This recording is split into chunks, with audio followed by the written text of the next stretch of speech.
Hello guys, welcome to my channel iTech Guides. Don't forget to subscribe to my channel for more videos and tutorials.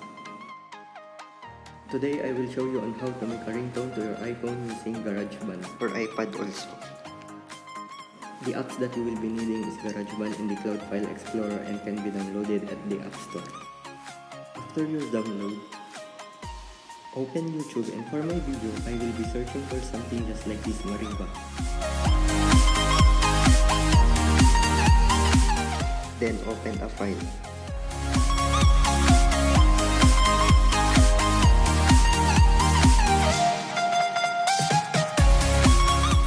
So tap the share button and tap the copy link.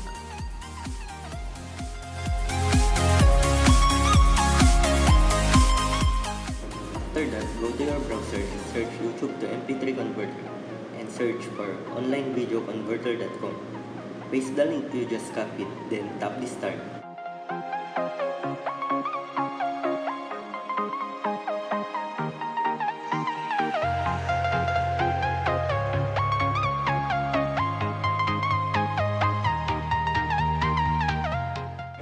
After the video is being processed, tap the save to Dropbox.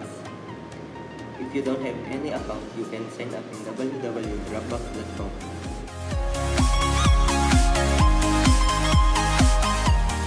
Now, tap the Save to Dropbox.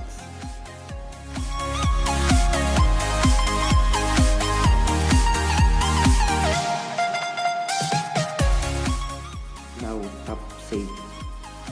A file has been saved to your Dropbox successfully will appear. Now, open the Cloud File Explorer and open the Dropbox.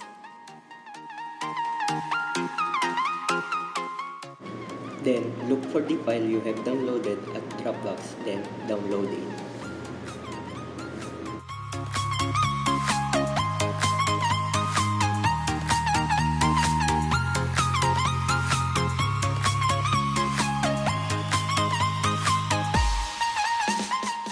Then tap OK.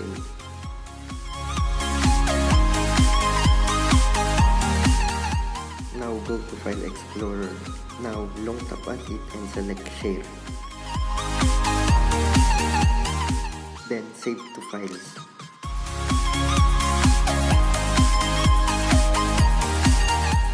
Select GarageBand for iOS and select GarageBand File Transfer. Then tap Save. Now open the GarageBand app. Now tap the blue plus icon on the top right corner and select audio recorder.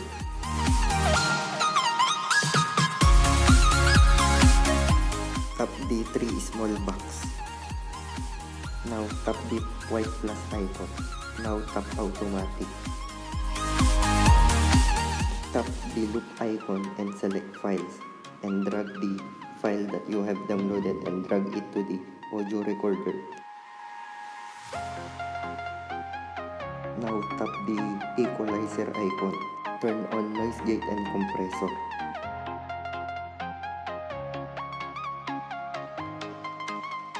Tap my songs.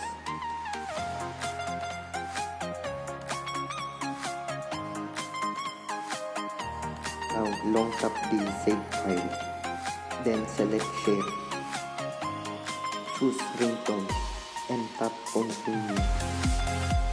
You can also rename the ringtone.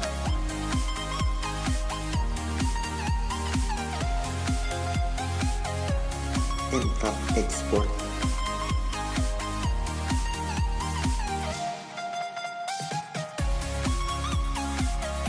Select OK.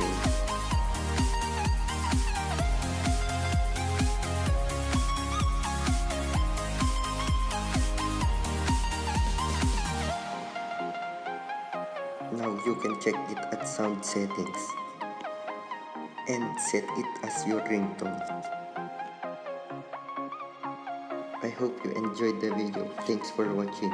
Peace.